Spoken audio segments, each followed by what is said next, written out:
Kali ini kita akan membahas mengenai pembelahan sel. Adapun kompetensi dasarnya adalah menghubungkan sistem reproduksi pada manusia dan gangguan pada sistem reproduksi dengan penerapan pola hidup yang menunjang kesehatan reproduksi. Setelah melihat dan mempelajari video ini, diharapkan kamu dapat menjelaskan tahapan fase pembelahan mitosis serta menjelaskan tahapan fase pembelahan meiosis.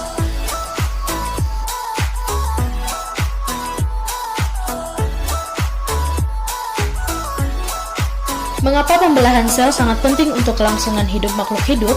Bagaimana cara pembelahan sel dapat terjadi?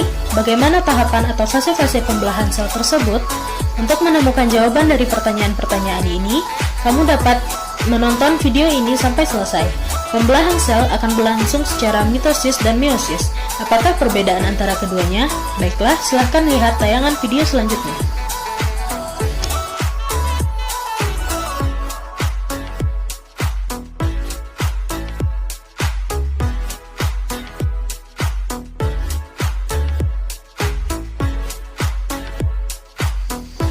Pembelahan sel yang pertama adalah pembelahan secara mitosis.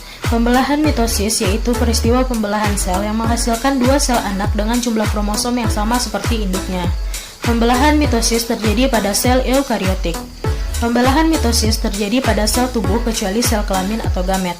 Terdapat 4 fase atau tahapan pada pembelahan mitosis. Yang pertama adalah fase profase.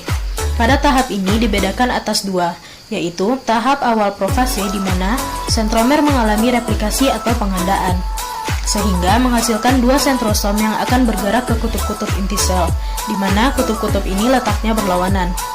Di saat yang bersamaan, mikrotubulus mulai terlihat antara dua sentrosom, yang lama-kelamaan akan membentuk benang-benang spindel. Dan saat ini juga, benang-benang kromatin mulai mengalami penebalan dan membentuk kromosom, yang terdiri dari dua kromatid identik yang terikat pada sentromer. Setiap sentromer memiliki dua kinetokor, yang merupakan formasi protein dan tempat melekat benang spindel.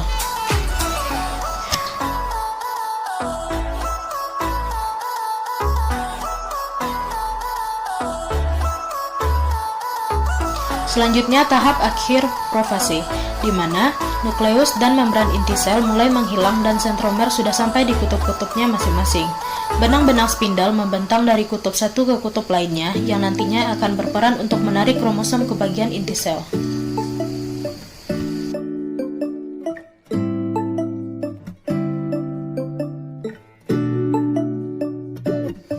Tahap kedua adalah tahap metafase, di mana pada tahap ini nukleus dan membran inti sudah tidak terlihat lagi. Pasangan kromatid bergerak ke bagian inti sel atau bidang ekuator, dengan sentromer melekat dan terikat pada benang-benang spindel.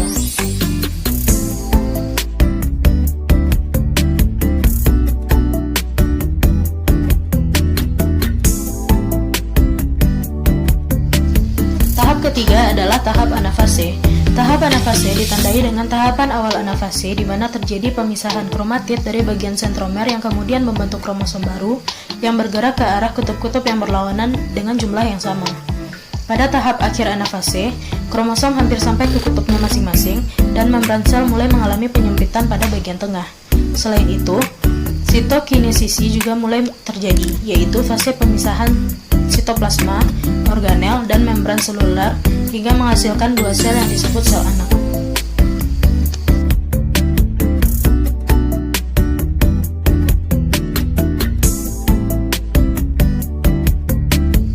Tahapan terakhir dalam pembelahan mitosis adalah tahap telofase. Pada tahap ini, kromosom telah sampai di kutubnya masing-masing. Benang-benang spindel mulai menghilang dan membran inti sel terbentuk di antara kedua kromosom yang terpisah. Kromosom semakin lama akan menipis dan berubah menjadi benang-benang kromatin kembali, dan sitokinesis telah selesai. Sel telah membelah dan menghasilkan dua sel anak dengan kromosom diploid atau 2N.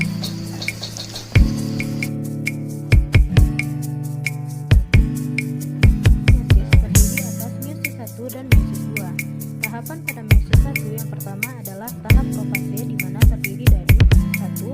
Leptonema. Ciri-cirinya terjadi penggandaan kromosom menjadi kromatid. Benang-benang kromatin menebal dan memendek, kemudian kromosom mulai terlihat. Yang kedua, meiosis. Ciri-cirinya tiap kromosom homolog berpasangan membentuk struktur bivalen atau simetri. Tiap kromosom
dilanjutkan dengan tahap meiosis 2, terdiri dari 1. Profase 2. Pada tahap ini, kromatid kembar masih melekat pada sentromer.